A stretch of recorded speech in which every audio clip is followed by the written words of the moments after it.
People have said to me many times, why don't you have bodyguards, or do you have bodyguards? And I say, well, absolutely bloody not. Because what is a bodyguard? A bodyguard is a physical expression of a mental state. And that mental state is, I accept that something could happen to me. I accept that I could be killed, or this could happen to me, or that could happen to me. Therefore, I need protection. This guy in a dark suit and glasses. I don't accept that. Because once you accept into your sense of reality that things could happen to you, then they're far, far more likely to happen. Because you are creating the energetic mental state in which they can manifest. I don't accept that that can happen to me, and if it can't happen to me, I don't need bloody bodyguards, thank you very much. In terms of energy and protecting yourself from manipulation of energy, and there is a lot in that, you know, there's a lot of people manipulated by being energetically targeted, electromagnetically targeted in many and various ways to destabilize the health of the body and the mind and emotions and everything. And I've experienced that over the years. But if I keep my heart open and I go on doing what I know to be right, as opposed to what I think is right for me in the moment, but what is the right thing to do in this time. Okay, this might have unpleasant consequences for me, but it's the right thing to do. If you do that, all these mental and emotional states are manifestations of vibrational states. The more fear you're in, the slower your energy vibrates, so it becomes denser. And when you keep your mind open, you keep your heart open, and you do what you know to be right, that manifests as a vibrational state, quite a high vibrational state, quick. Now, if I'm vibrating faster because of that, and I'm not saying me, I'm saying anybody, than the control system, which is based on slow density, which is why they're trying to pull humanity all the time into fear and stress and worry and depression, because that pulls you into their density. But if I'm vibrating quickly, because, or anyone is, because of their state of being, then the control system cannot energetically, vibrationally connect to me. If it cannot connect vibrationally, it cannot connect physically, because the physical is just an expression of the vibrational, the information. So I'm not saying a lot of people go through this energetic protection and aura and all that stuff, and you know, good luck to them. Yeah, everyone makes a choice. Good luck to them. I respect it. But if you in any way become obsessed with protection, what you're saying is, I accept something can happen to me. In which case you're creating an energetic environment in which it could well happen to you. I don't accept that. So I don't protect myself. Why? Because I don't need protecting. Wow, it's incredible. So you're virtually like invisible for them. Well, they can see me, but vibrationally invisible, in the sense that they can't lock in. If you can't lock into you vibrationally, they can't lock into you physically. Wow.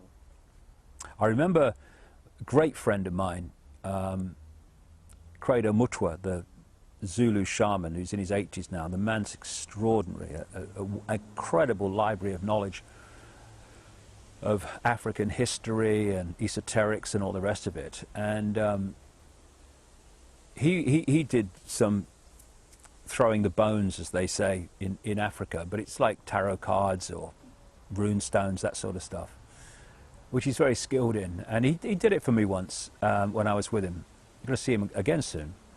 And he said, you know, they've tried to kill you many times. He said, but they can't do it. And I thought, oh, that's interesting. But I realized why they can't do it. Because if they can't get to me energetically, they can't get to me physically. They can't do it. Wow. And it's the same with anybody that reaches a certain vibrational state. They can't. No, I wouldn't say that I'm afraid. I'm passionate. I'm determined.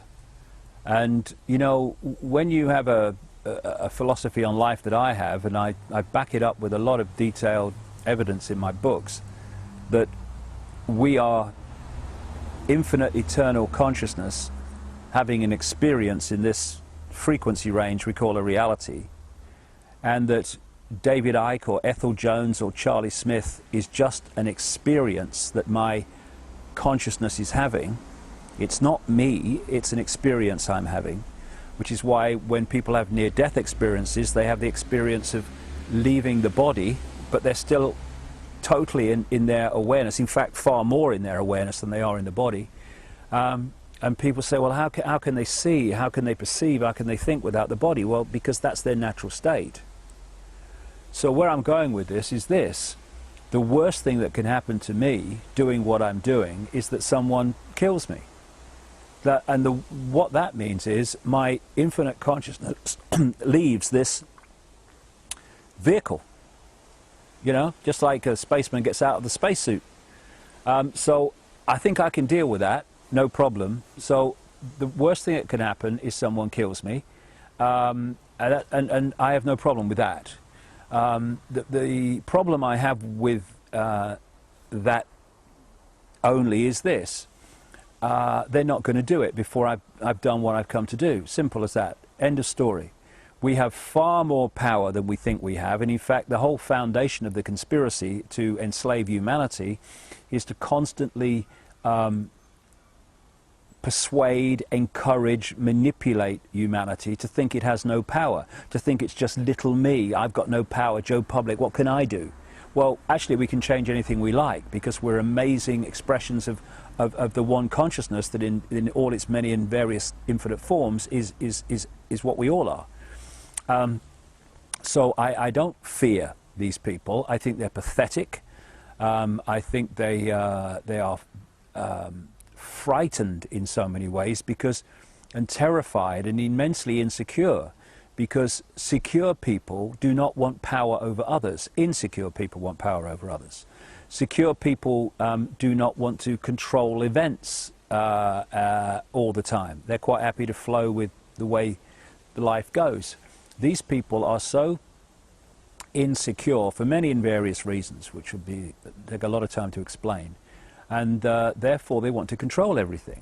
If you take the football match analogy, they are incredibly uncomfortable at going to a football match and not knowing what the result's going to be before the game starts. You know, that who's going to win, or is it going that way? They can't stand that. What they have to know, because of their extraordinary levels of insecurity, is what the score's going to be before the game starts. Now, how do you do that? You can't do it by controlling one side, because you influence the game, but you don't decide the game, because there's an unknown force, which is the other side. And so they want to control both sides. So taking that into our everyday life, what they do is they'll create groups that are for something that they want, and they'll create groups that are against something, or appear to be against something that they want.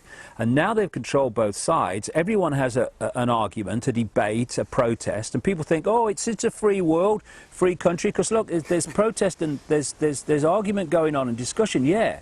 But they know what the blooming outcome's going to be. The side that is pressing for what they want is the one that's going to prevail. So this is how it works.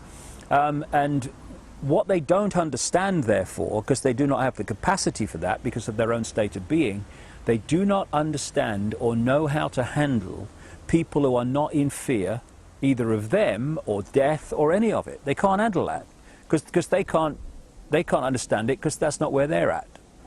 And so it's interesting that in some of their writings, some of the documents that have come to light, they talk about the great danger to their plan of what they call maverick people.